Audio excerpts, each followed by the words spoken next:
Good evening.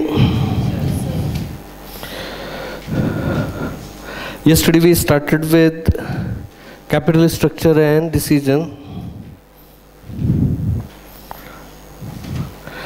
And what we were learning yesterday,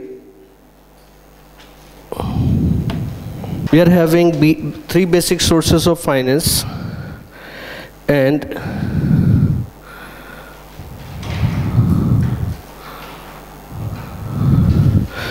three basic sources of finance. One is equity share capital, another is preference share capital, and third one is debentures.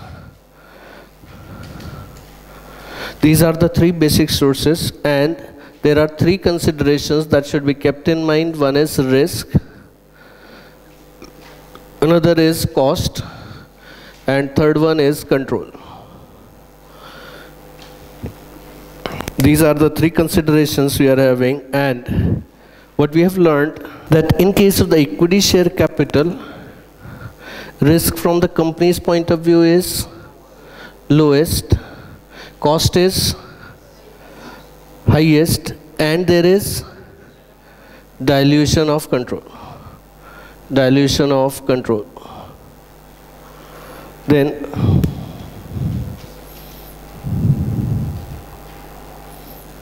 when it comes to preference share capital, risk is higher than equity, cost is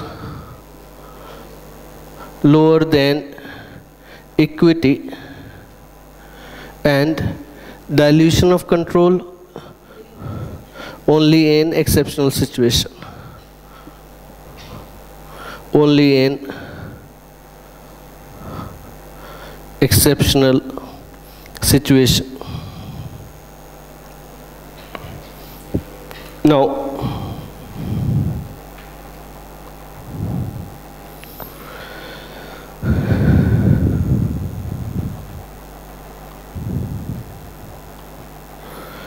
after this, for debentures, risk is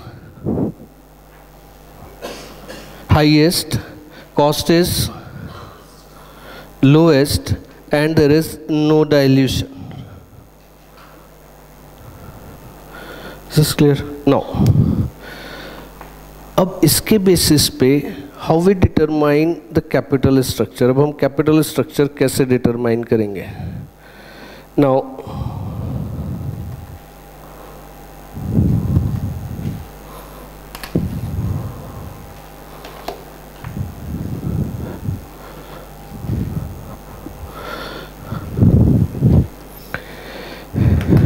what we are having when it comes to the equity share capital, why the risk is lowest? Risk lowest क्यों हुआ? Because अगर हम company के point of view से सोच के देखें, क्या उन्हें प्रिंसिपल वापस करना है? नहीं.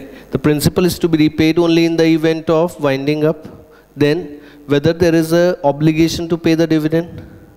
Is there the obligation to pay the dividend? There is no obligation to pay the dividend. So here in this situation, company के point of view से अगर हम सोच के देखें, तो ना तो उन्हें principal वापस करना है, ना dividend देने की obligation है. So एक बार पैसा मिला बिना किसी obligation के. So कंपनी के point of view से risk lowest हो गई. Then when it comes to the cost, cost will be highest. क्यों cost highest होगी? Because what is the definition of the cost of equity? हमने दो definition discuss करी थी for the cost of equity.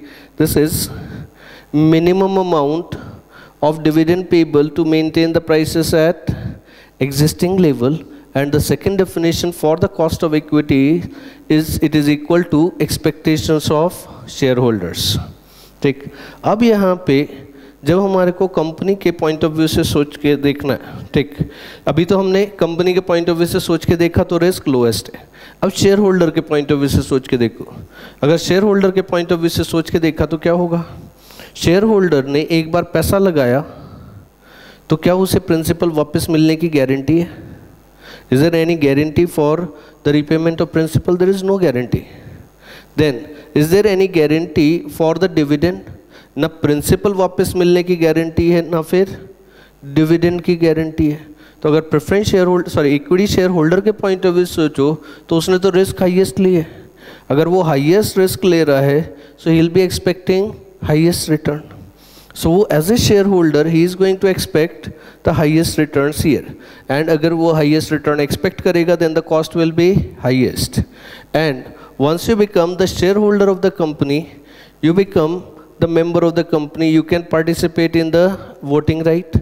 तो अगर company outsiders को shares issue कर देगी तो dilution of control होता है, ठीक। Now after this we came to next is preference share capital. Preference share capital के केस में क्या हो रहा है, प्रिंसिपल विल बी रीपेड। आज की डेट में मैक्सिमम रिडम्पशन पीरियड कितना हो गया, 20 ईयर्स।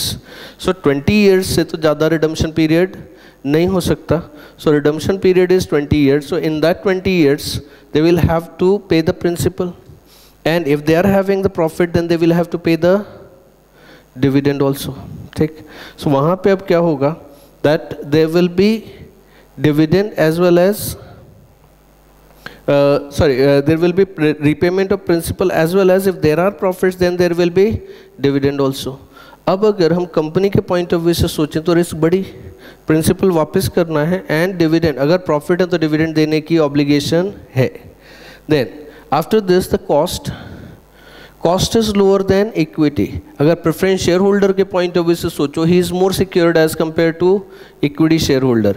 क्यों है ज़्यादा secured, because in case of the preference share he knows कि अगर कंपनी को प्रॉफिट होंगे तो उसे डिविडेंड मिलेगा, बट इक्विटी शेयर होल्डर को नहीं मालूम था। कंपनी प्रॉफिट होने पे भी ये जरूरी नहीं है कि कंपनी डिविडेंड देगी ही। देन इसके बाद में in case of the control में ओनली इन एक्सेप्शनल सिचुएशन कैसे हुआ, लोग नॉर्मल कोर्स में प्रेफरेंस शेयर होल्डर को वोटिंग राइट नहीं होता, but if the dividends are in arrears for a period of 3 years then the preference share holders also gets the voting right. So normal situation में तो कोई dilution नहीं हुआ, but अगर तुमने डिविडेंड नहीं दोगे then they also get the voting right. So in that case dilution हो सकता है, नॉर्मल सिचुएशन में नहीं होता बट एक्सेप्शनल सिचुएशन में पॉसिबल है। Then when it comes to debentures, debentures क्या हो गए, ये डेट इंस्ट्रूमेंट है, डेट से डिबेंचर बना है। यहाँ पे कंपनी लोन ले रही है, अगर लोन ले रही है तो कंपनी को पैसा वापस करना ही पड़ेगा, प्रिंसिपल वापस देना पड़ेगा। देन इंटरेस्ट देने की ऑब्लिगेशन है, यस, ठीक। Apart from this the debentures are secured against the assets of the company. अगर कंपनी डिफॉल्ट करती है in the payment of dividend and repayment of payment of interest and repayment of principal, then as a debenture holder you can sell off the assets of the company and can recover the money. वहाँ पे क्या करा जा सकता है कि company के asset बेच के डिबेंचर होल्डर अपना पैसा रिकवर कर सकता है, ठीक। नाउ सब यहाँ पे क्या हो गया, as a debenture holder company के पॉइंट ऑफ व्यू से यहाँ पे रिस्क ज़्यादा हुई। देन डिबेंचर होल्डर के पॉइंट ऑफ व्यू से सोच के देखो तो सिक्योर्ड क्रेडिटर है, कंपनी को प्रॉफिट हो या लॉस हो इंटरेस्ट तो उसे मिलना ही है। देन प्रिंसिपल भी मिलेगा, अगर कंपनी नहीं देगी तो कंपनी के एसेट सेल करके रिकवर कर लेगा। Then in that case what happens, अगर वो रिस्क कम ले रहा है तो रिटर्न भी कम एक्सपेक्ट करेगा ना। इज दिस क्लियर, ठीक है। Then after this debenture holder they can't go to the general meeting, वो जनरल मीटिंग में जा ही नहीं सकता, तो वोटिंग की तो बात ही छोड़ दो। He is not a shareholder, he is a debenture holder. Is this clear now. अब ये हमारे पास में पोजीशन आ गई, कौन सी, this is the position we are having for these 3 basic sources, ठीक। अब इससे हम कैसे डिसाइड करेंगे कि कौन सा सोर्स नॉर्मली कंपनी को यूज़ करना चाहिए। अब पहले आते हैं प्रेफरेंस शेयर्स पे। अब प्रेफरेंस शेयर्स आजकल कंपनी बहुत रेयरली इशू करती है। क्यों रेयरली इशू करती हैं, क्योंकि ये महंगे पड़ जाते हैं। इन case of the preference shares means अगर हम इसको डिबेंचर और प्रेफरेंस शेयर को कंपेयर करें तो, ठीक। यहाँ पे क्या होगा, हमने एक एग्जांपल लिया था पहले इन केस ऑफ द लिवरेज। वहाँ पे हमने क्या डिस्कस करा था कि प्रेफरेंस डिविडेंड हम कहाँ डिडक्ट करते हैं, after computing the preference dividend कहाँ डिडक्ट करेंगे, after computing tax. And debenture interest कहाँ डिडक्ट होगा, बिफोर कंप्यूटिंग टैक्स। तो उसकी वजह से यहाँ पे जब हम डिबेंचर इंटरेस्ट की बात करते हैं तो वहाँ पे थोड़ा टैक्स बच जाता है, बट यहाँ पे हमारे को टैक्स नहीं बचेगा। उल्टा आज की डेट में तो सेक्शन 115 है इनकम टैक्स एक्ट में, which is the dividend distribution tax. Company जब भी डिविडेंड डिक्लेयर या पे करेगी, कंपनी को एक एक्स्ट्रा टैक्स पे करना पड़ता है, that is called as dividend distribution tax. और ये आज की डेट में it is 15% is the basic rate, 10% surcharge हो गया, उस पर 3% एजुकेशन सेस में लाके इट कम्स इफेक्टिवली 16.995% आ जाता है। तो क्या हो गया, पहले ही कंपनी ने लगभग 34% टैक्स पे कर दिया है। कैसे? 30% का बेसिक रेट है, 10% सरचार्ज हो गया, 3% एजुकेशन सेस इफेक्टिवली लगाओगे तो ये लगभग 34% हो जाता है। कंपनी ऑलरेडी 34% टैक्स पे कर चुकी है। 34% टैक्स पे करने के बाद में फिर वापस से जब शेयर होल्डर को डिविडेंड डिस्ट्रीब्यूट कर रहे हैं तो फिर लगभग 17% टैक्स हो गया। ठीक, तो कंपनी प्रेफरेंस शेयर्स जब प्रेफरेंस डिविडेंड पे करेंगे तो वापस से एक्स्ट्रा टैक्स पे करना पड़ा। तो कंपनी के लिए प्रेफरेंस शेयर्स महंगे हो जाते हैं एज कंपेयर टू डिबेंचर्स। और वैसे भी ये डिबेंचर जैसे ही हुए ना, लोग जब प्रेफरेंस शेयर इरिडीमेबल हो सकते थे तो पीरियड अलग था, बट आज की डेट में तो 20 साल, मैक्सिमम 20 साल का रिडम्पशन पीरियड हो सकता है। तो it is more like debentures. Is this point clear? वो डिबेंचर जैसा है, ठीक, बट डिबेंचर से महंगा है। तो अगर हमारे को कंपेयर करना है प्रेफरेंस शेयर और डिबेंचर में से क्या लेना है, तो हम डिबेंचर प्रेफर करेंगे। ठीक, तो हमने क्या करा, प्रेफरेंस शेयर कैपिटल तो हमने रिजेक्ट कर दिया, यहाँ पे प्रेफरेंस शेयर कैपिटल हमारा रिजेक्ट हो गया। देन अब इसके बाद what we are having next, अब बचा हमारे पास debenture and equity share capital. अब इसमें से क्या करना होगा, इन जनरल हम क्या कर सकते हैं। लुक, लॉन्ग मीन्स अभी तो काफ़ी टाइम हो गया। There was means Reliance group में उन्होंने एक नई कंपनी फॉर्म करी थी, that was Reliance petrochemicals limited, RPL, और it came with the IPO भी 2007 की 2008 में दे केम विद द IPO। 10 रुपये का शेयर उन्होंने 65 रुपीज़ पे इशू करा। अंबानीज क्या कर रहे थे, Mukesh Ambani, he was setting up the refinery in Jamnagar. ठीक, जामनगर में उनको रिफाइनरी सेटअप करनी थी, उसके लिए they were needing the money, and for that उन्होंने क्या करा, एक IPO लेके आया, कितने का, 6500 करोड़ रुपीस का। कितने का IPO लाया, 6500 करोड़ रुपीस का IPO लाया। ये उस दिन तक का सबसे बड़ा IPO था। IPO किसको बोलते हैं, initial public offer. It is initial public offer. ठीक, this is what the IPO is. ठीक, अब वो कंपनी जब अपना IPO लेके आई 6500 करोड़ का, किस लिए IPO लेके आए, बिकॉज उनको पैसा क्यों चाहिए था, they were setting up a refinery in Jamnagar, Gujarat. ठीक, अब उस रिफाइनरी को कंस्ट्रक्ट करने में ऑयल रिफाइनरी, क्रूड ऑयल आता है, उस क्रूड ऑयल को हम इंपोर्ट करते हैं। इंपोर्ट करने के बाद में उसको रिफाइन किया जाता है, तो उसमें से पेट्रोल हो गया, डीजल हो गया, केरोसिन हो गया, नाफ्ता हो गया, बहुत सारी चीज़ें उसमें से ये पेट्रोलियम प्रोडक्ट निकलता है। तो वो काम करने के लिए we are having a petroleum refinery. ठीक, ऑयल रिफाइनरीज है। अब वो एक ऑयल रिफाइनरी सेटअप कर रहे थे इन जामनगर। अब उस रिफाइनरी में लगभग 3 साल का पीरियड लगना था। वो तो अभी कंस्ट्रक्ट होके ऑपरेशनल भी हो चुकी है, बट एट दैट टाइम जब वो IPO लेके आए थे तो उनको लगभग 3 साल लगना था उस रिफाइनरी को कंस्ट्रक्ट करने में। ठीक, अब 2 ऑप्शन है। अब हमने प्रेफरेंस शेयर तो हटा दिए, अब 2 ऑप्शन बचे, एक इक्विटी शेयर और एक डिबेंचर। अब इसमें से सोच के देखते हैं कि कौन सा प्रेफर करना चाहिए। उन्होंने क्या प्रेफर करा था, इक्विटी शेयर कैपिटल। ठीक, अब अगर सपोज यहाँ पे हम ये सोच के देखें कि कंपनी ने इक्विटी शेयर्स की जगह डिबेंचर्स इशू करे होते थे तो क्या। ठीक, अब कंपनी ने पहला चीज, जब कंपनी इक्विटी शेयर इशू करती है, इक्विटी शेयर्स में डिविडेंड कब दिया जाता है, in the event of profit. क्या डिविडेंड का मतलब डिस्ट्रीब्यूशन ऑफ प्रॉफिट, तो प्रॉफिट पहले होना चाहिए ना। अगर प्रॉफिट होगा नहीं तो डिस्ट्रीब्यूट करोगे क्या। कंपनीज एक्ट क्या बोलता है, company can distribute the dividend out of profit after providing for depreciation. Depreciation provide करने के बाद जो भी प्रॉफिट होता है उसमें से कंपनी डिविडेंड डिस्ट्रीब्यूट कर सकती है। Is this clear. अब यहाँ पे ये सोचो कि उन 3 साल में जब तक कंपनी रिफाइनरी कंस्ट्रक्ट कर रही होगी तो क्या उन्होंने कोई डिविडेंड दिया होगा, क्या कोई डिविडेंड दिया होगा, कोई डिविडेंड नहीं दिया होगा। क्यों नहीं दिया होगा उन्होंने डिविडेंड, बिकॉज उनको डिविडेंड देने की वहाँ पे ज़रूरत नहीं थी और एक्चुअल में वो कंपनीज एक्ट के अकॉर्डिंग डिविडेंड दे भी नहीं सकते थे। क्यों नहीं दे सकते थे, जब तुम फैक्ट्री सेटअप कर रहे हो तो प्रॉफिट किधर हो रहा होगा, तुम्हारा तो अभी खर्चा चल रहा है, एक्सपेंसेस चल रहे हैं। So you will not be having the profit till the time you construct the factory और refinery and start operations there. तो 3 साल तो डिविडेंड देने का कोई क्वेश्चन अराइज होता ही नहीं। तो क्या 3 साल कंपनी ने कोई डिविडेंड दिया होगा यहाँ पे, नहीं दिया। Is this clear. सो 3 साल वो कंस्ट्रक्शन हुआ, कंपनी ने कोई भी डिविडेंड यहाँ पे नहीं दिया।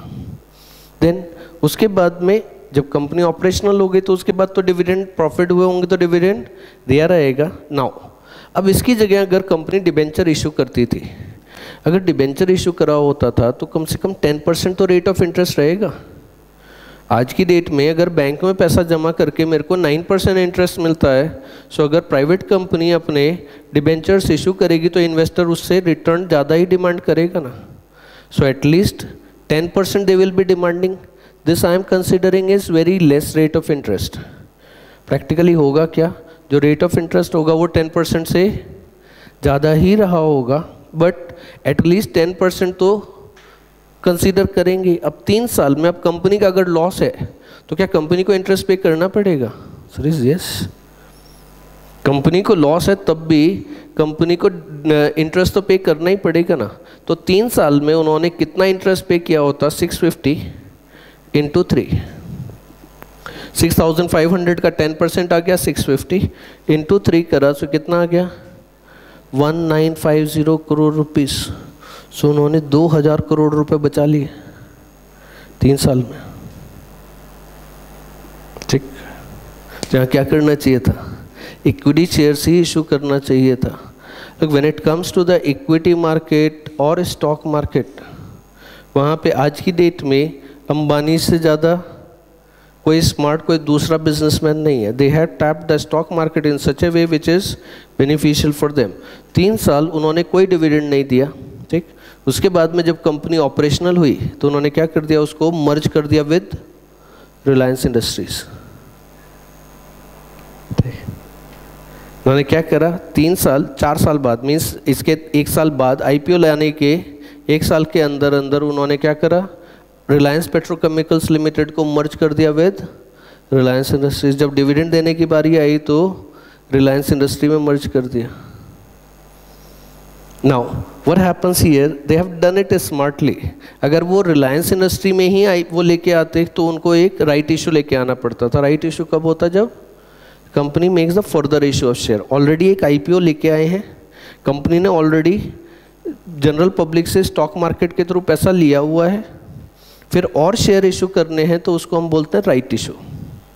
ठीक, सब हम बाद में और पढ़ेंगे, भी डिटेल में होंगी चीज़ें, तो इसको हम राइट इशू बोलते हैं। तो अब क्या हुआ, राइट इशू के केस में वहाँ पे तो कंपनी को डिविडेंड देना पड़ता था ना। अगर रिलायंस इंडस्ट्री के एग्जिस्टिंग शेयर होल्डर को दे रहे हो तो उनको भी दोगे, तो रिलायंस इंडस्ट्री तो प्रॉफिटेबल है ना। आरपीएल तो उन्होंने नई कंपनी बनाई, नई कंपनी बनाई, रिफाइनरी सेटअप करी, उसमें 3 साल आईपीओ लेके आए। अब रिलायंस के नाम पे तो स्टॉक मार्केट में कोई भी पैसा लगाता है आज की डेट में। रिलायंस के नाम से अगर तुम भी कंपनी लॉन्च कर दोगे और अपना सरनेम बदल के अंबानी कर लोगे, ठीक, तो तुम्हारी भी कंपनी में लोग इन्वेस्टर शायद तो भी पैसा लगा दें। क्या करना पड़ेगा, नाम बदलना पड़ेगा, अंबानी के लगाना पड़ेगा सरनेम में, और कंपनी के नाम के आगे रिलायंस। ठीक, मतलब मैं अपना सरनेम बदल लेता हूँ एंड उसकी जगह श्रीवास्तव की जगह अंबानी लगा लेता हूँ, और क्लासेस की जगह ये रिलायंस क्लासेस कर लेता हूँ, और मार्केट में आईपीओ लेके आता हूँ। और तो हो सकता है कि इन्वेस्टर इसके भी शेयर खरीद डालें। आज की डेट में बहुत पॉसिबिलिटी है, रिलायंस के नाम से तो कोई भी इन्वेस्टर पैसा लगाने को तैयार होता है ना।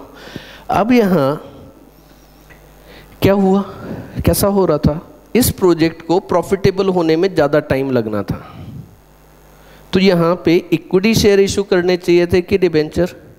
इक्विटी शेयर क्या फ़ायदे की चीज़ थी, इक्विटी शेयर रेज करना, this was a beneficial thing, got this, ठीक। देन अब यहाँ पे तो अगर कंपनी को ज़्यादा टाइम लगना है और प्रोजेक्ट को ज़्यादा टाइम लगना है टू बी प्रॉफिटेबल, तो क्या करना चाहिए, कंपनी को इक्विटी रूट प्रेफर करना चाहिए, that will be better. But अगर दूसरी सिचुएशन लेते हैं हम, suppose you plan to start with the practice after clearing the final exam. Final exam पास करने के बाद में तुम क्या सोच रहे हो कि तुम प्रैक्टिस से स्टार्ट करोगे, ठीक। Now there is one of your friend who couldn't clear the exam, उसका एग्ज़ाम क्लियर नहीं हो गया बट तुम्हारा एग्ज़ाम क्लियर हो गया। अब क्या हुआ, उसने तुम्हारे पास सपोज प्रैक्टिस सेटअप करने के लिए पैसे अभी नहीं थे, तुम्हारे को कहीं से फंड्स अरेंज करने थे। Your friend comes to you, उसका एग्ज़ाम तो क्लियर नहीं हुआ बट उसके पास में पैसे हैं। ही सेज कि जितना प्रैक्टिस के लिए, सेटअप के लिए जितना पैसा लगता वो सारा का सारा पैसा मैं दूंगा, ठीक। एक काम करते हैं, 50-50 की पार्टनरशिप करते हैं, ऑफिस का पूरा सेटअप मैं करके दूंगा, ठीक, and we start the practice together. अब यहाँ पे काम मिलेगा किसके नाम से, तुम्हारे नाम से, क्योंकि डिग्री किसके पास में है, तुम्हारे पास में, अथॉरिटी तुम्हारे पास में, तो काम तुम्हारे नाम से मिलने वाला है। बट पैसा वो लगा रहा, और उस पैसे के बदले में वो क्या बोल रहा है, 50% की पार्टनरशिप। टेक्निकली हमारे एक्ट्स में ऐसी पार्टनरशिप परमिटेड नहीं है, तुम नॉन मेंबर के साथ में पार्टनरशिप नहीं कर सकते। अगर किसी ने सीए क्लियर किया हुआ है तो वो सीए के साथ में पार्टनरशिप कर सकता है, अगर सीएमए क्लियर करा हुआ है तो वो सीएमए के साथ में ही पार्टनरशिप कर सकता है। वो दूसरे के साथ में, नॉन मेंबर के साथ में पार्टनरशिप प्रोफेशनल प्रैक्टिस की नहीं कर सकता। तुम्हारे को कोई और बिजनेस करना है तो वहाँ पे करते रहो, बट प्रोफेशनल प्रैक्टिस में तुम पार्टनरशिप नहीं कर सकते। बट सपोज वी प्रिज्यूम कि ऐसा परमिटेड है। अब यहाँ पे वो क्या कर रहा है, तुम्हारे को फाइनेंस कर रहा है, बट ही वॉन्ट्स 50% पार्टनरशिप, मतलब वो इक्विटी में ही पार्टिसिपेट कर रहा है। इक्विटी मतलब ओनरशिप कैपिटल, वो भी ओनर बनेगा ना वहाँ पे। तो वहाँ क्या हुआ, he is participating in equity. अब वो क्या कर रहा है वहाँ पे, इक्विटी शेयर्स में, शेयर्स नहीं हो गए बट इक्विटी में पार्टिसिपेट कर रहा है। अब यहाँ हुआ क्या, कोई भी प्रैक्टिस है, और हमारे प्रोफेशन में अब सीए की प्रैक्टिस के लिए नॉर्मली 2-3 साल बहुत होते हैं टू बी प्रॉफिटेबल। एक्चुअल में 1 साल में जिनकी चलनी होती है वो अक्सर 1 साल में ही वो प्रॉफिटेबल होने लगती है। अभी तो थोड़ा सा एनवायरनमेंट, मार्केट थोड़ा टफ हुआ है, बट अदरवाइज लगभग 1 से 2 साल में, पहले साल में ही सर्वाइव तो करने लगते हैं जिनमें कैपेबिलिटी होती है, ठीक है, एंड वही स्टार्ट करते हैं प्रैक्टिस। जिसको डर लगता है, जिसको काम नहीं आता, वो प्रैक्टिस स्टार्ट नहीं करता। प्रैक्टिस वही स्टार्ट करेगा जिसे काम आता होगा। नाउ अब यहाँ पे साथ में कॉन्फिडेंस भी होना चाहिए क्लाइंट को हैंडल करने का, सब चीज़ें चाहिए वहाँ पे। तो जिनमें वो कॉन्फिडेंस होता है उनका लगभग 1 साल में, 1 साल से 2 साल में प्रैक्टिस प्रॉफिटेबल हो जाती है। रेवेन्यू तो शुरू से ही आने लग गया, ठीक। क्या हो जाता है, पुराने उसमें तो अभी तो थोड़ा सा बैंक ऑडिट वगैरह कम हो गए, बट नहीं तो क्या होता था, एक बैंक ऑडिट मिल जाता था, एक बैंक का स्टैट्यूटरी ऑडिट मिल गया, एक रेवेन्यू ऑडिट मिल गया, एक कॉन्करेंट ऑडिट मिल गया। तो एक स्टैट्यूटरी ऑडिट का 40-50 हज़ार मिल जाता है, रेवेन्यू ऑडिट का 10 हज़ार मिल जाता है, कॉन्करेंट ऑडिट का महीने का 10 हज़ार तो मिल ही जाएगा। अब इससे क्या सर्वाइवल होता, हो जाता, सर्वाइवल होता, ठीक। पहले साल में ही सर्वाइव करने लगे और तुम प्रैक्टिस खोल के बैठो, कुछ तो काम करोगे।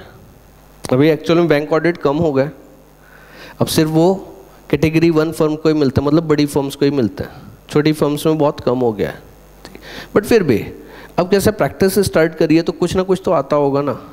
लोगों के टैक्स रिटर्न भरोगे, 100, 200, 500 सैलरी रिटर्न जब भर रहे हो तो उस टाइम पे भी कुछ कमाओगे। फिर टैक्स ऑडिट हो गए, टैक्स ऑडिट अभी कैसा है, 60 टैक्स ऑडिट की लिमिट है, 60 टैक्स ऑडिट साइन कर सकते हैं। अब उसमें होता क्या है, बहुत सारे प्रैक्टिस में सीएस ऐसे हैं जिनके पास में ऑडिट है 60 से ज़्यादा, 100-200 फाइल हैं। अब वो साइन कर सकता है कितने पे, 60 पे। तो क्या करते हैं, बाहर से साइन करा के लेते हैं। एंड पुणे में लगभग 3000 से 5000 का रेट मिल जाता है एक सिग्नेचर का। काम सारा वो करेगा, क्लाइंट उसका है, तुम्हारे को क्या करना है, सिग्नेचर करने और स्टैंप लगानी है उस पर।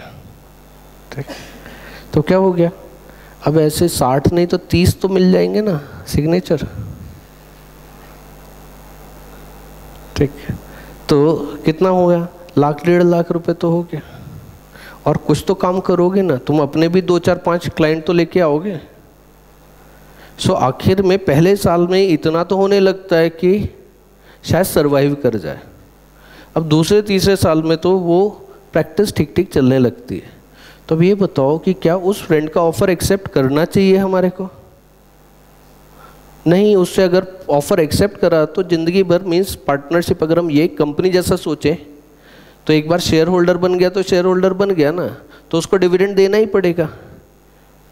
अब मेहनत करेंगे हम, पैसा कमाएंगे हम, उसने पैसा लगाया और उसको शेयर इन प्रॉफिट जाएगा, तो उससे बेटर क्या है, इससे बेटर बैंक से लोन लो ना, 2-4-5 साल जितने में भी होता है लोन रिपे करा, बात खत्म हो गई। सो क्या यहाँ पे हम कंक्लूड कर रहे हैं कि अगर प्रोजेक्ट को कम टाइम लगना है to be profitable, it is better to go for debt rather than going for equity. Equity route में जाने की जगह हमारे को क्या करना चाहिए, डेट प्रेफर करना चाहिए। एवरीबडी हैज़ गॉट दिस, ठीक। नाउ आफ्टर दिस, ये हमारा एक जनरल इंट्रोडक्शन हो गया for the capital structure. Now we start with some capital structure theories. हमारे सिलेबस में 4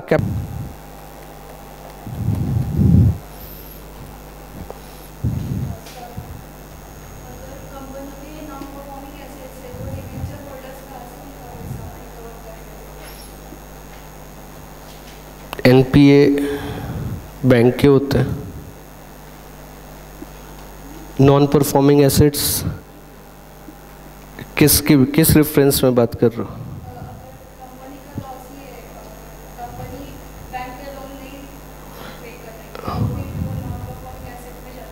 हाँ करेक्ट, कंपनी का एसेट बेच के एनपीए हो गया, तब भी बैंक भी तो कंपनी के एसेट बेच सकती है ना। मैंने क्लासरूम खरीदने के लिए लोन लिया हुआ, ठीक, अगर मैं ईएमआई नहीं भरूंगा तो बैंक क्या करेगी, पैसा क्या करेगी, ये एसेट बेचेगी और पैसा रिकवर कर लेगी। क्लासरूम बेच के पैसा रिकवर कर लिया, तो ऐसे डिबेंचर होल्डर भी बैंक के लोन जैसा हुआ ना, वो तो इवन मोर सिक्योर्ड है डिबेंचर होल्डर, उनको तो लीगल राइट्स ज़्यादा हैं क्योंकि वो स्मॉल इन्वेस्टर्स हैं। बैंक का प्रेफरेंस बाद में आएगा, डिबेंचर होल्डर का राइट पहले आएगा। तो वो क्या करेंगे, तुमने लोन दिया है बैंक को against the security of the assets of the company, तो अगर कंपनी पे नहीं करती है इंटरेस्ट तो कहाँ से रिकवर होगा, you can sell off the assets of the company and recover the money. क्या होता है, जब डिबेंचर इशू करती है तो एक डिबेंचर ट्रस्ट बनाना पड़ता है कंपनी को, डिबेंचर ट्रस्टीज बनते हैं, ट्रस्ट क्रिएट होता है। Trust is to look after the interest of debenture holders, and ये सारे का सारा काम जो लीगल प्रोसीडिंग है कौन करेगा, डिबेंचर ट्रस्टीज करेंगे।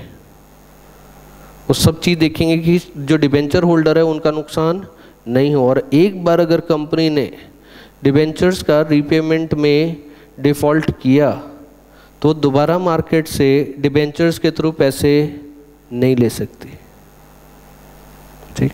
इसीलिए आज तक बाहर कंट्रीज़ में हुआ, आज तक इंडिया में एक भी इंस्टेंस ऐसा नहीं हुआ है जहाँ पे कंपनी ने डिबेंचर के थ्रू पैसा रेज करा और कंपनी ने पैसा वापस नहीं करा। छोटी कंपनीज़ को तो अलाउड ही नहीं है। सेबी गाइडलाइंस जहाँ अप्लाई होती हैं तो वो वहाँ पे कंपनी को आईपीओ रूट के लिए मिनिमम नेटवर्थ 5 करोड़ रुपए होनी चाहिए। 3 साल का प्रॉफिट ट्रैक रिकॉर्ड होना चाहिए, उसके बिना तो ये डिबेंचर्स, ये सब कैसा होता है, स्टॉक मार्केट का रूट हो गया। डिबेंचर्स की भी ट्रेडिंग होती है जैसा शेयर्स की ट्रेडिंग होती है, तो वहाँ पे ऐसा हर किसी को ये डिबेंचर इशू करने की परमिशन नहीं है। तो मिनिमम नेटवर्थ किसी की अगर 5 करोड़ रुपीस होगी तभी वो शुरुआत करने की सोच सकता है। तुम्हारे अपने खुद के 5 करोड़ रुपए हैं तो ऐसा लोगों को बेवकूफ़ बना के भागोगे नहीं ना। हो भी सकता है, आई एम नॉट सेइंग कि सिचुएशन होती नहीं है कि जहाँ पे रीपेमेंट नहीं हो पाए, बट इंडिया में आज तक एक भी इंस्टेंस नहीं हुआ जहाँ पे डिबेंचर होल्डर का पैसा वापस नहीं मिला हो। ठीक, क्यों? क्योंकि डिबेंचर्स ज़्यादातर कौन कंपनी इशू कर पाती हैं, जो बड़ी कंपनी है। छोटी कंपनीज के लिए तो ये रूट एक्चुअल में हो ही नहीं पाता। ठीक, कैपिटल स्ट्रक्चर थियरीज। अब यहाँ पे we are having 4 capital structure theories. There are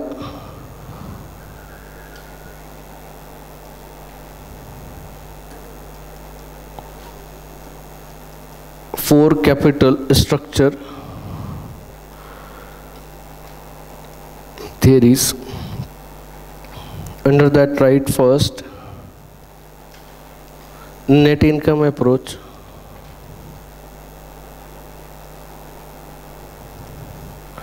Second is net operating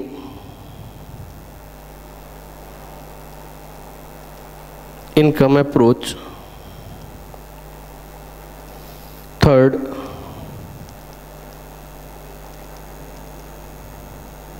traditional approach. And fourth one is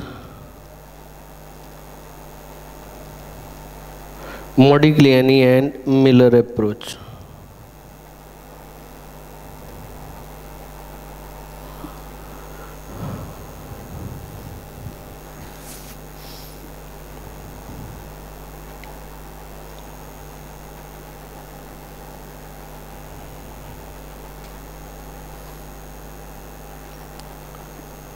हमारे पास में कितनी कैपिटल स्ट्रक्चर थियरीज आ गई?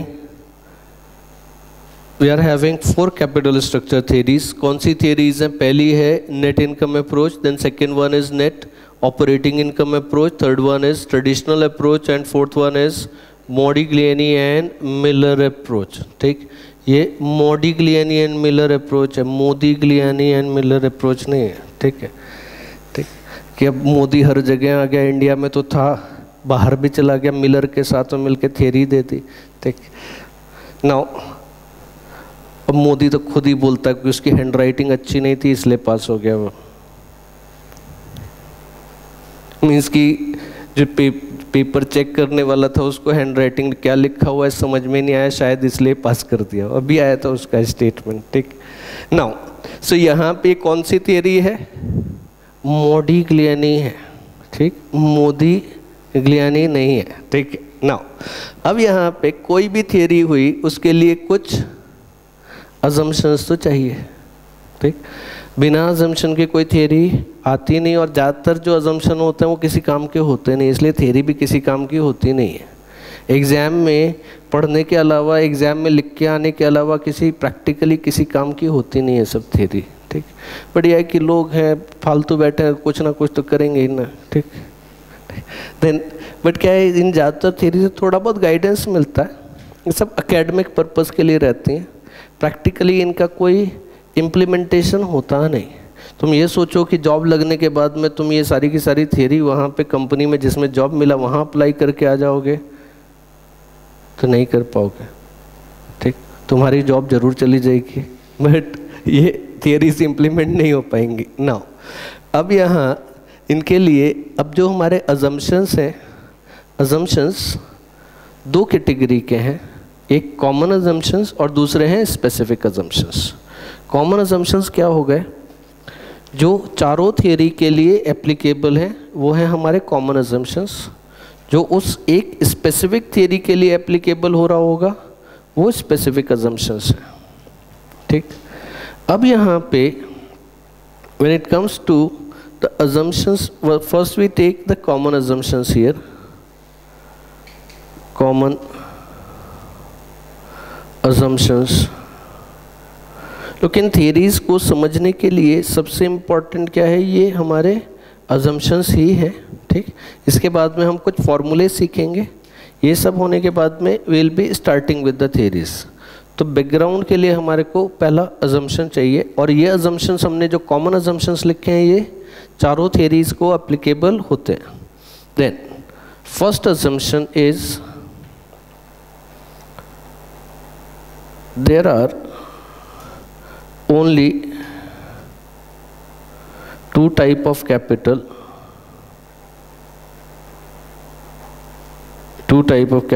that is debt and equity.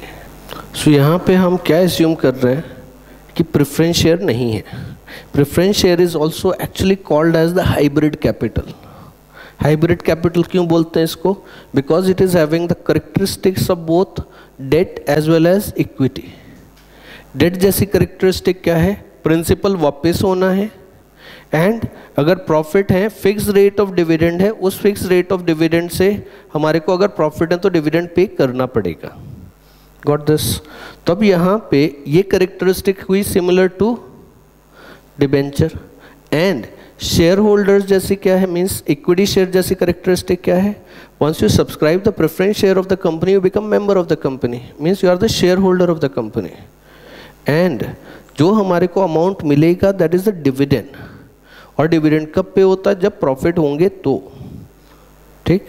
सो कुछ करेक्टरिस्टिक इक्विटी शेयर्स जैसी हैं, कुछ करेक्टरिस्टिक्स डिबेंचर जैसी हैं. तो अगर हम इक्विटी शेयर और डिबेंचर को मिला दें, अगर हम इन दोनों को मर्ज कर दें, तो हमारे पास में जो सोर्स आता है that is called as preference share capital, ठीक. बट हमने अजम्पशन यहाँ पे लिया है कि that there are only two type of capital, one is debt and another is equity. Preference shares नहीं है, ये हमारा अजम्पशन है.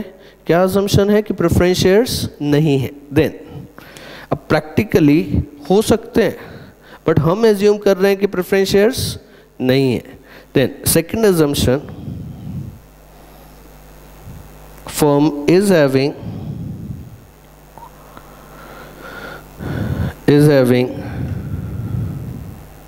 fixed investment policy.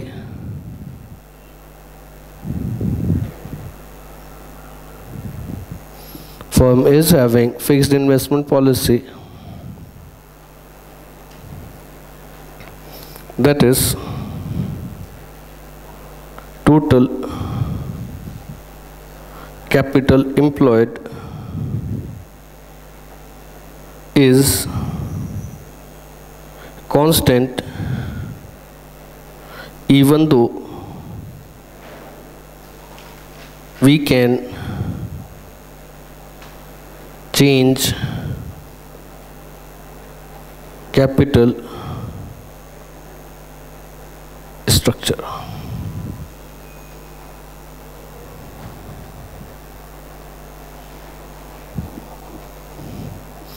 नाउ सब यहाँ पे क्या हुआ कि firm is having fixed investment policy, मतलब हम एज्यूम कर रहे हैं कि कंपनी का टोटल कैपिटल एम्प्लॉयड कांस्टेंट है. अगर हम चाहें तो कैपिटल स्ट्रक्चर बदल सकते हैं. मींस अगर suppose capital employed 10 lakh rupees है तो total capital employed 10 lakh rupees ही रहेगा. बट अगर चाहो तो 10 लाख रुपीज़ कैसे रेज करा ये बदल सकते हो. पूरा का पूरा 10 लाख रुपीज़ इक्विटी से ले सकते हो, 5 लाख डेट 5 लाख इक्विटी ले सकते हो, 6 लाख इक्विटी 4 लाख डेट ले सकते हो, कोई भी कॉम्बिनेशन में ले सकते हो. बट टोटल कैपिटल एम्प्लॉयड हमारा कितना रहेगा? टोटल कैपिटल एम्प्लॉयड रहेगा 10 लाख रुपीज़. ये अजम्पशन है that the firm is having fixed investment policy, मतलब टोटल कैपिटल एम्प्लॉयड कांस्टेंट है, बट अगर हम चाहें तो कैपिटल स्ट्रक्चर बदल सकते हैं. That is possible. Now third is firm is having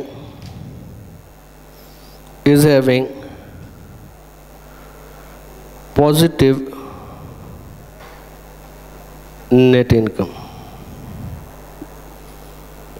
Firm is having positive net income.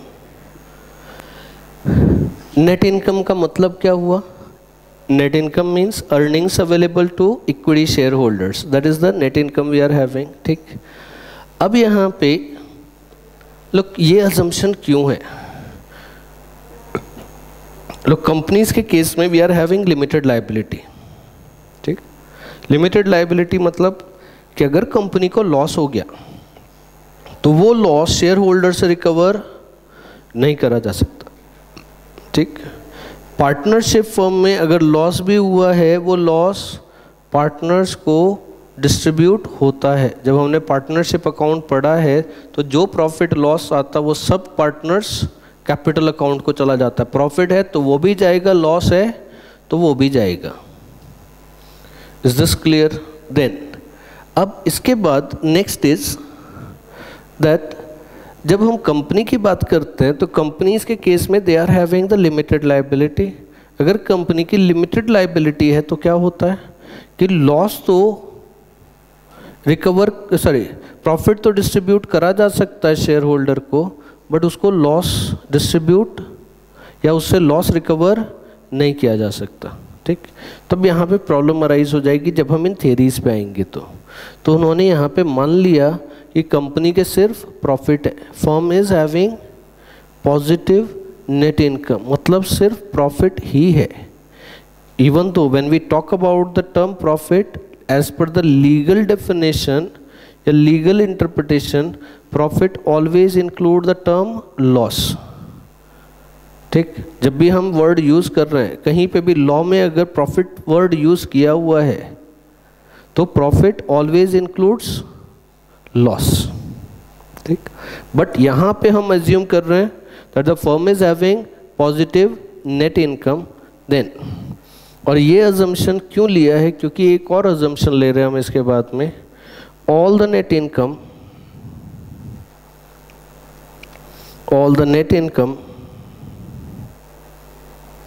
will be distributed as dividend. All the net income will be distributed as dividend. यहाँ पे हम assumption क्या ले रहे हैं कि जो भी नेट इनकम आएगी वो सब डिस्ट्रीब्यूट हो जाएगी. किसको? शेयर होल्डर को डिस्ट्रीब्यूट होगी. अब प्रॉफिट तो डिस्ट्रीब्यूट हो सकता है, लॉस डिस्ट्रीब्यूट नहीं हो सकता. तो इसलिए हमने पहले ही एज्यूम कर लिया that the firm is having positive net income मतलब फर्म को लॉस है ही नहीं. Is this clear? Everybody got this? Then after this next is, now we are assuming it is assumed that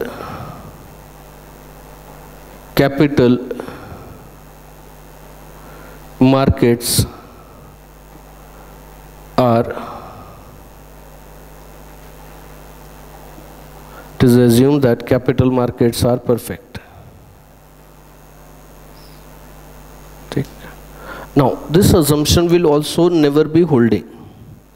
Look, practically किसी भी market के perfect होने के लिए कैपिटल मार्केट अगर हम बोल रहे हैं कि वो परफेक्ट है तो कब परफेक्ट होंगे?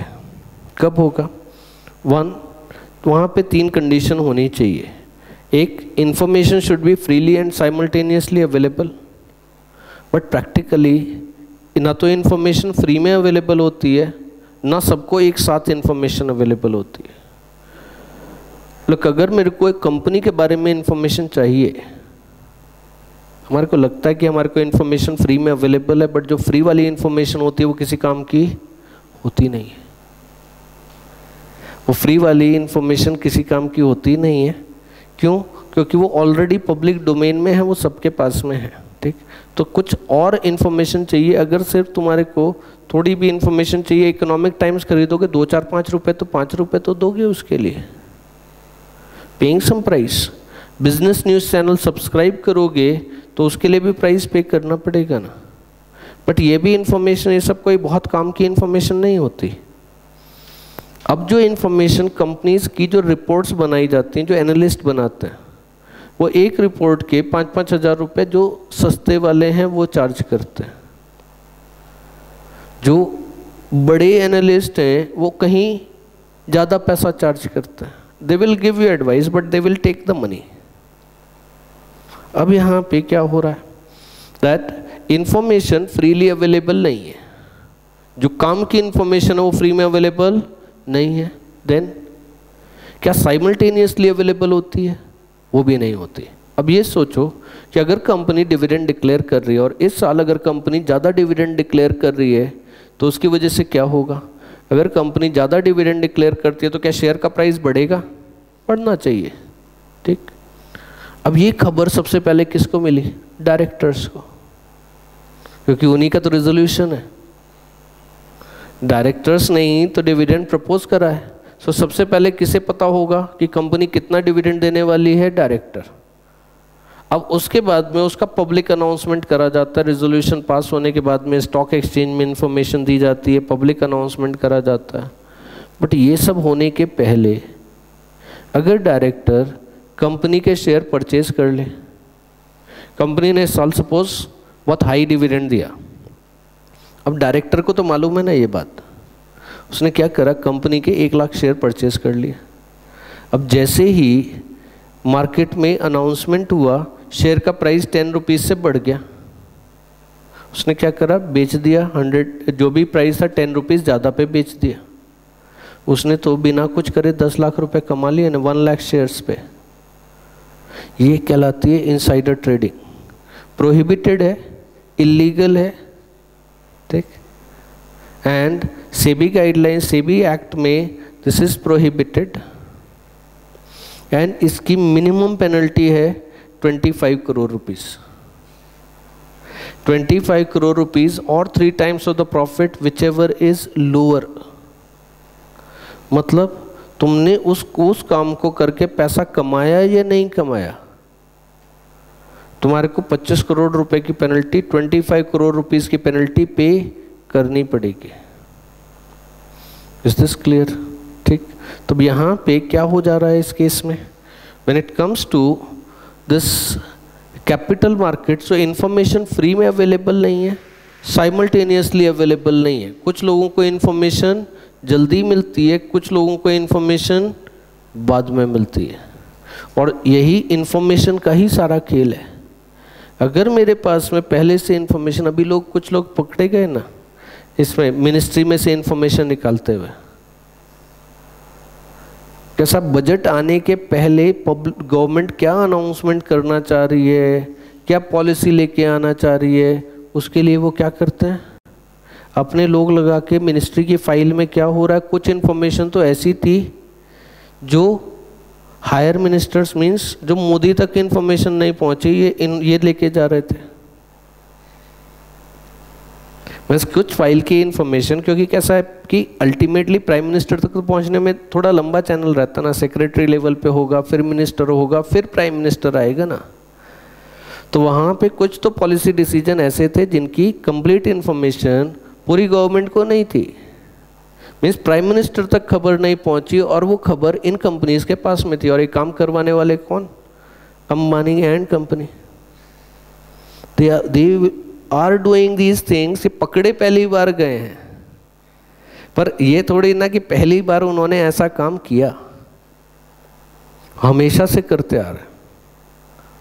And that is why they are having these tricks in hand, and that is why they became so successful in the business.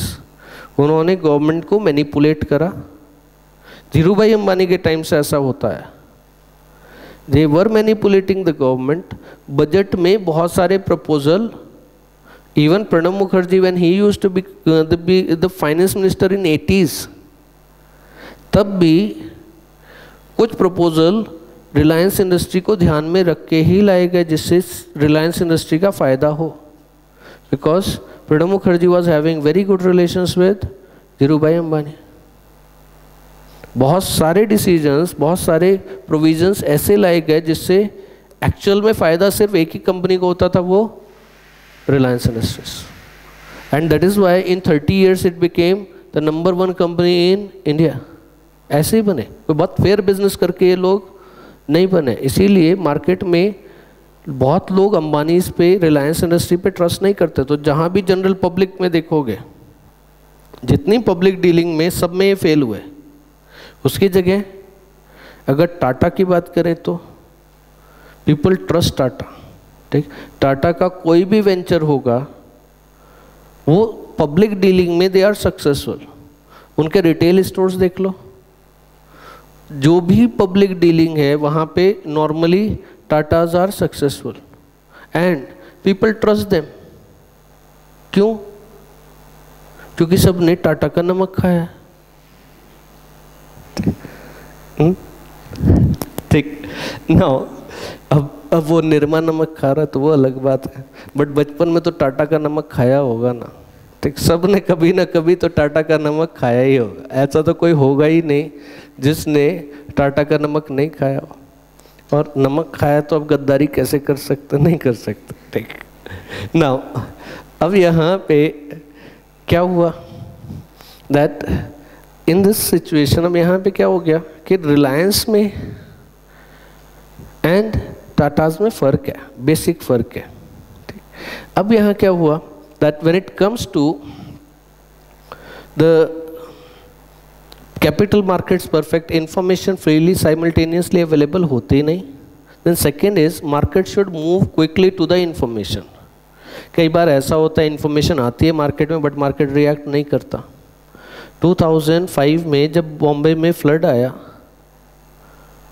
तो लोग मर रहे थे and stock exchange was rising, it was going up, ठीक। मुंबई में ही ONGC के Bombay high के installation पे आग लगी हुई थी बट ONGC के शेयर प्राइसेस बढ़ रहे थे। तो कई बार कैसा होता है कि मार्केट इंफॉर्मेशन आने पे भी मार्केट उस चीज़ के लिए रिएक्ट नहीं करता, ठीक। Then third is there should not be any transaction cost and taxes, but transaction cost है, ब्रोकरेज है ना, देना पड़ता ना ब्रोकरेज।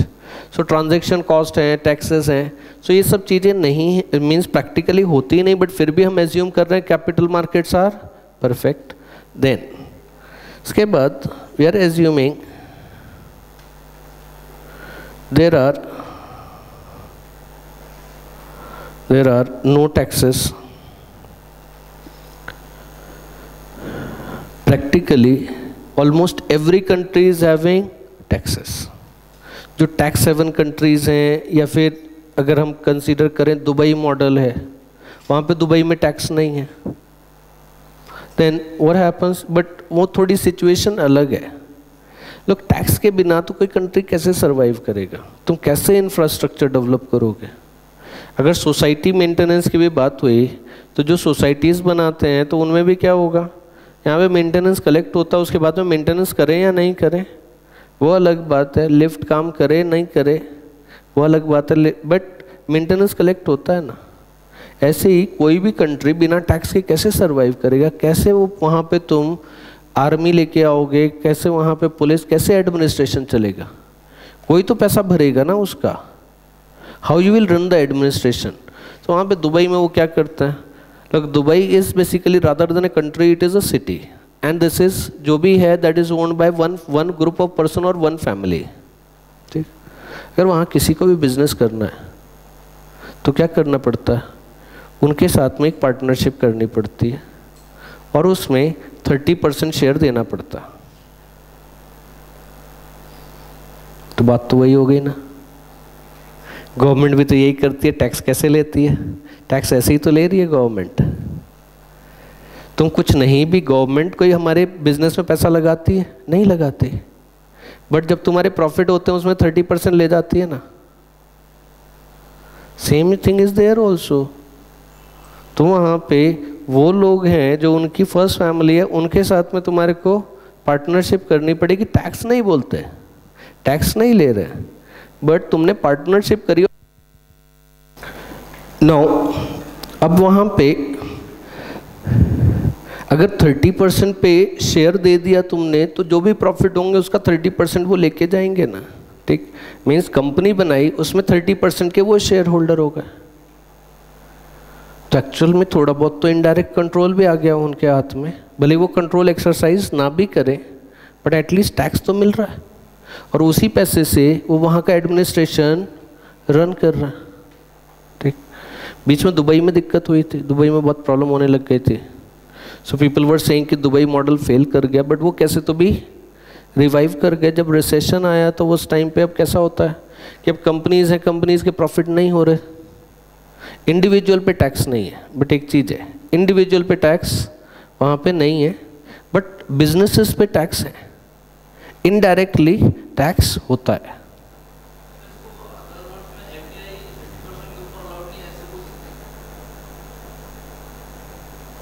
नहीं, पर ये तो 70% अलाउ हो गई ना।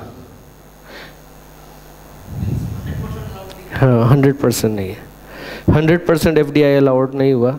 तुम 100% ओनरशिप वाली कंपनी नहीं बना सकते, बट अब इंडिया में कैसा होता है, यहाँ का कोई लोकल बिजनेसमैन होना चाहिए, गवर्नमेंट नहीं बनती उसमें पार्टनर, ठीक। कुछ एक्सेप्शन है, मारुति उद्योग लिमिटेड था, मारुति उद्योग लिमिटेड है मारुति कार में, वहाँ पे it was at one time it was a joint venture of government of India and Suzuki Motors. 50% share government of India के थे, 50% शेयर सुजुकी मोटर्स के थे। 5 साल इनका MD रहता था, 5 साल उनका MD रहता था,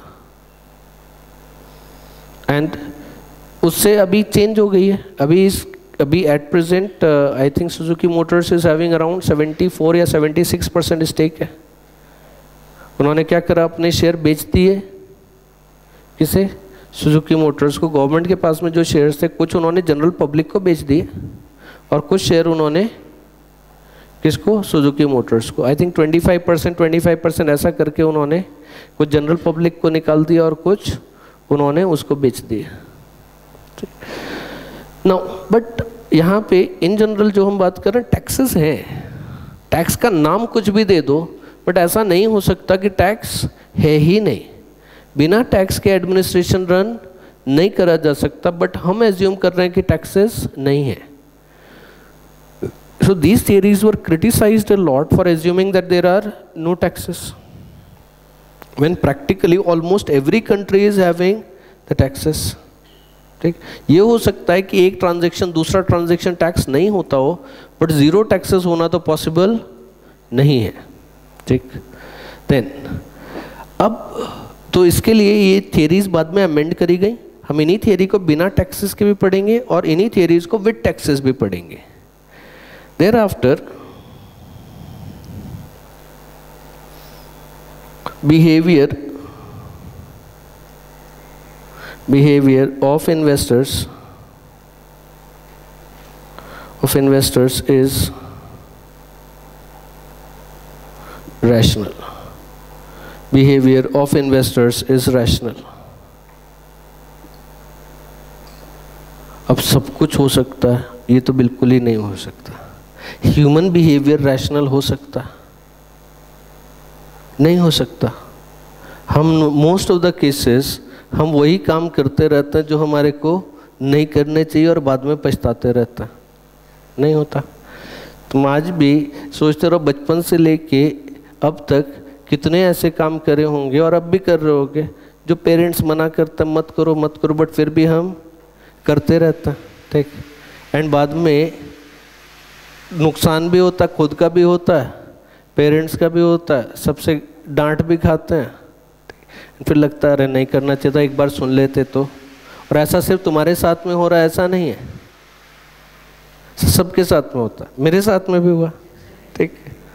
now so human behaviour can it be rational? It can't be, but हम एज्यूम कर रहे हैं that human behaviour is rational. It means the shareholders are expecting the return based on risk.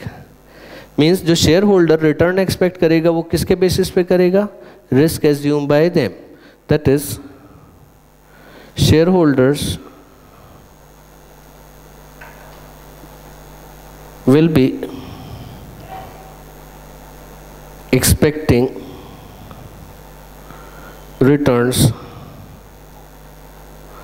on the basis of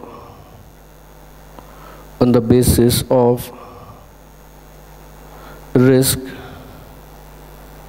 assumed by them. On the basis of risk assumed by them. Then last assumption, cost of debt is less than cost of equity. ये हम assumption सही मान सकते हैं कि normal course में जो debt है debt will be cheaper than the equity. ठीक, तो हमारे पास में कितने assumptions हो गए? टोटल 8 assumptions हो गए.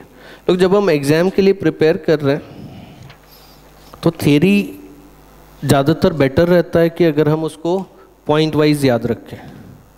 ठीक, rather than remembering it paragraph wise, it is better to remember it point wise. जहाँ पे पॉइंट्स नहीं भी हैं, पैराग्राफ है, तुम उसको कन्वर्ट कर लो पॉइंट्स में.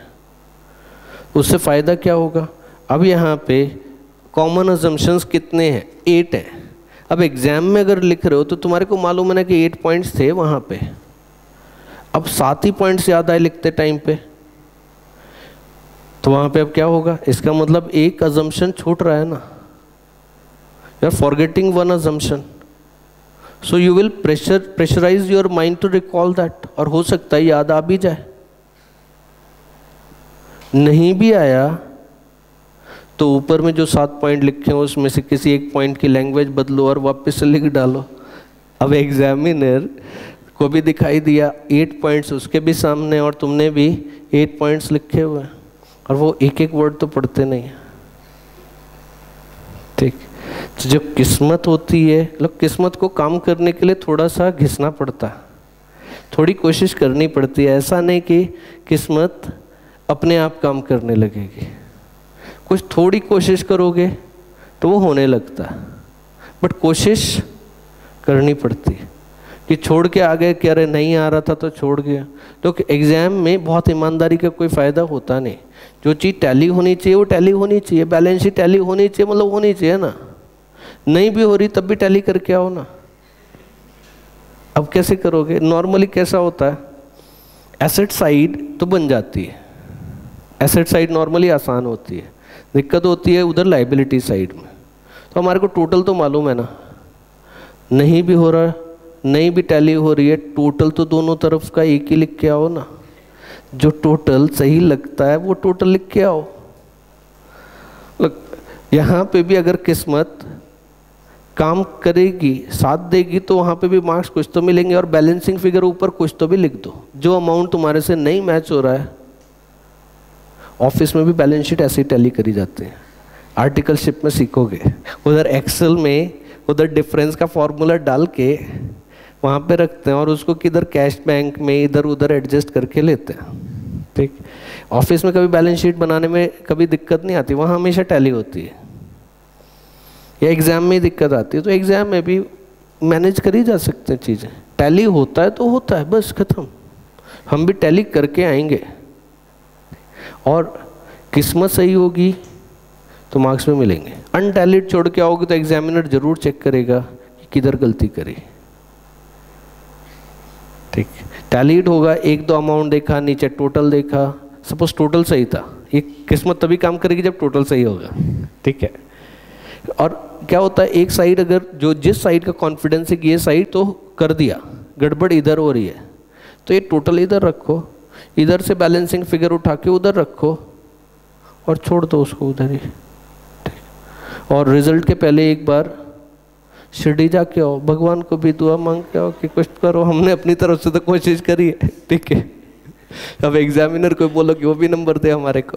ठीक, बट एग्ज़ाम के पहले नहीं, उसके पहले तुम्हारी मेहनत है.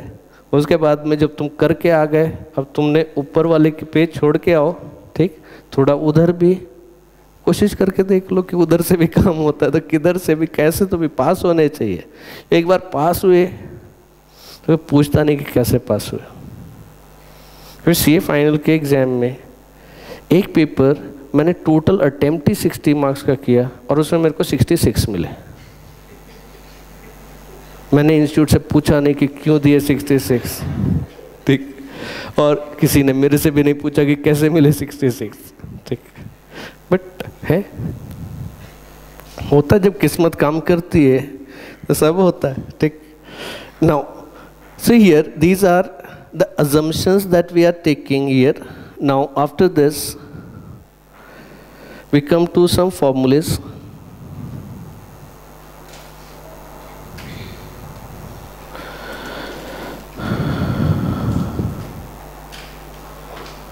First formula is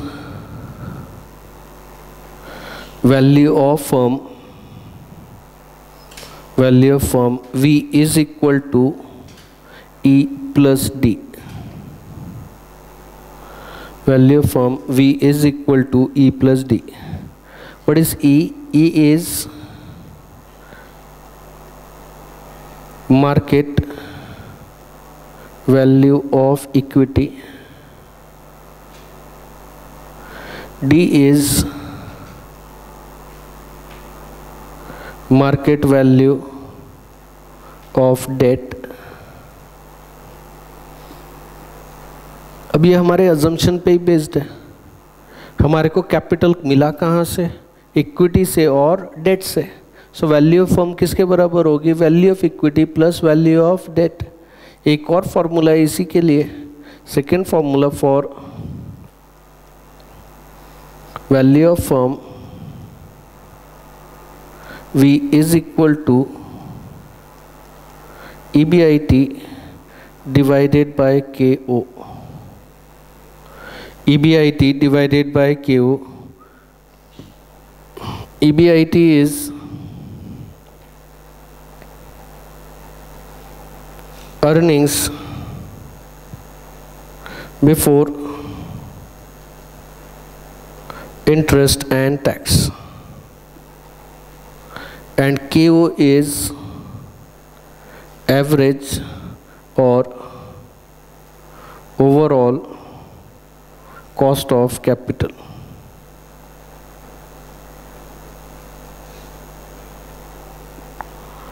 Average or overall cost of capital.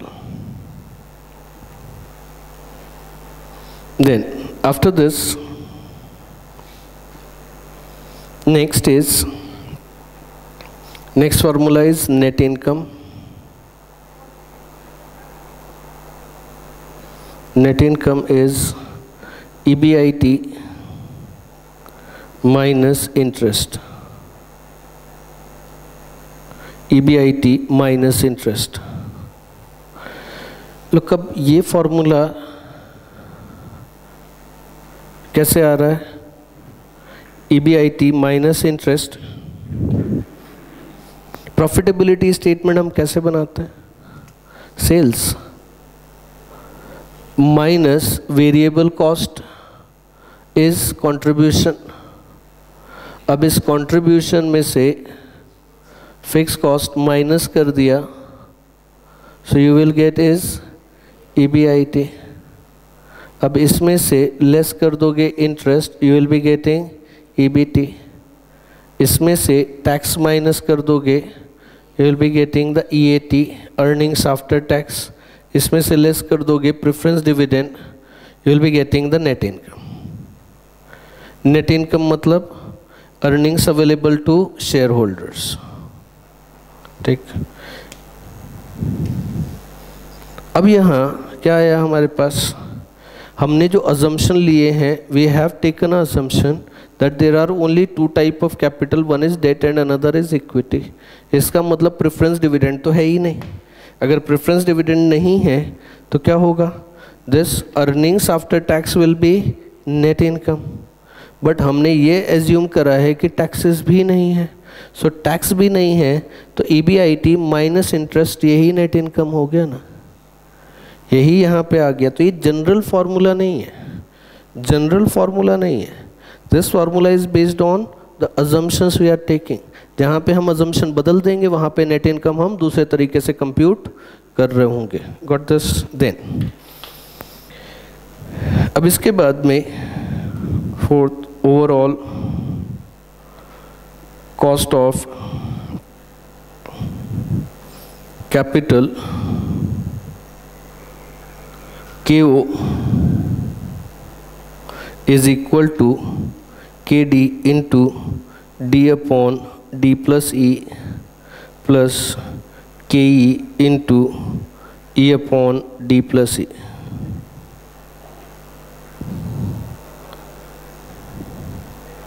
यहाँ पे KD क्या हो गया? KD is cost of debt, cost of debt. KE is cost of equity.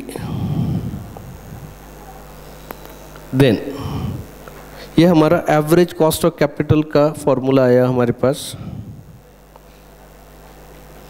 Then value of equity, value of equity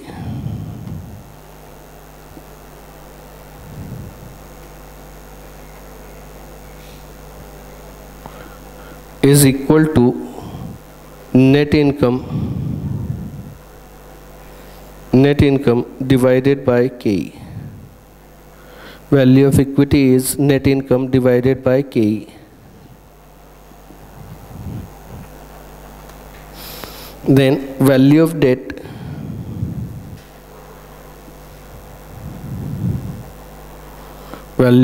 is interest divided by KD. तो ये हमारे पास में 6 फॉर्मूलेज हैं और कितने अजम्पशंस हैं? 8 अजम्पशंस हैं. ये 8 कॉमन अजम्पशंस हैं. इसके अलावा जो हमारी थियरीज आएंगी उनके लिए हमारे को एडिशनल अजम्पशंस लेने पड़ेंगे. एक बार जस्ट रिकैप करते हैं हमने क्या अजम्पशंस लिए हैं. यहाँ पे अजम्पशंस, कॉमन अजम्पशंस जो हैं हमारे पास में, first is there are only 2 type of capital, one is debt and another is equity. Second assumption is firm is having fixed investment policy. Then next is firm is having positive net income.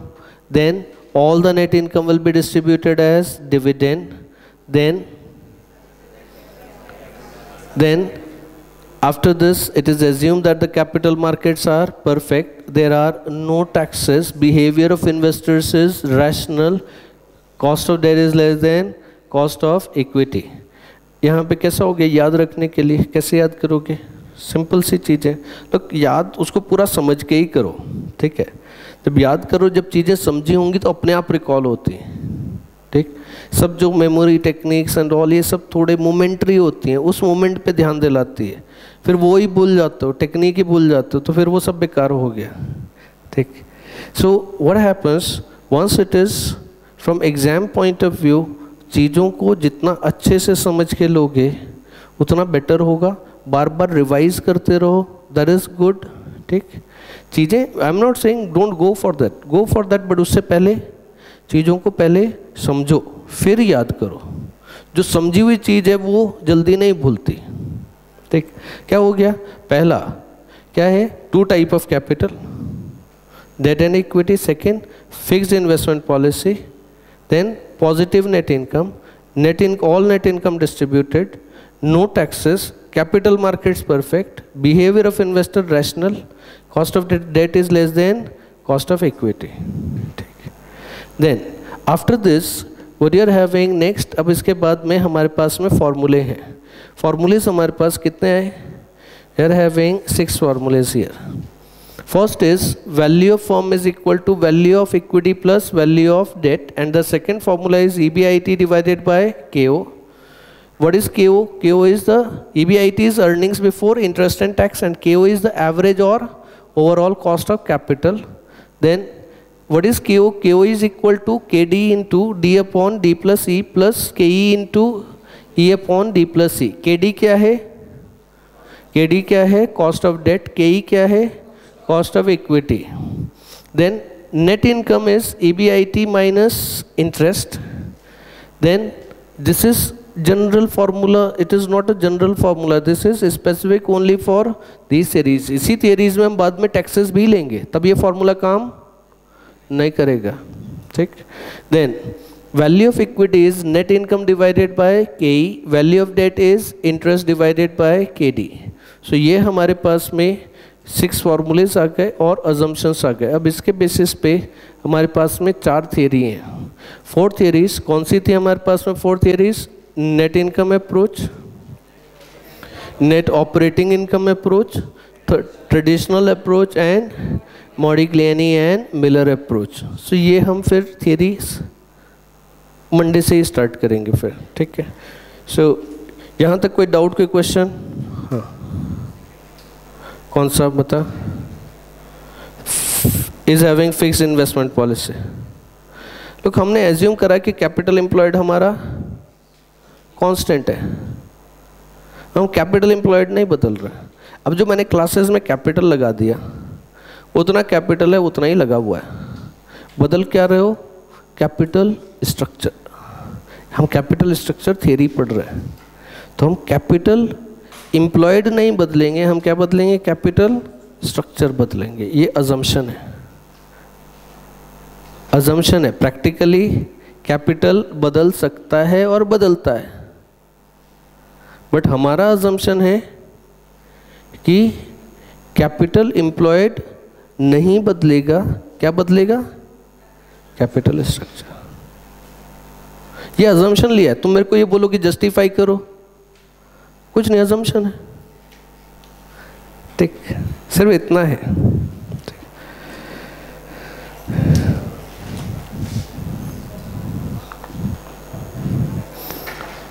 Thank you very much.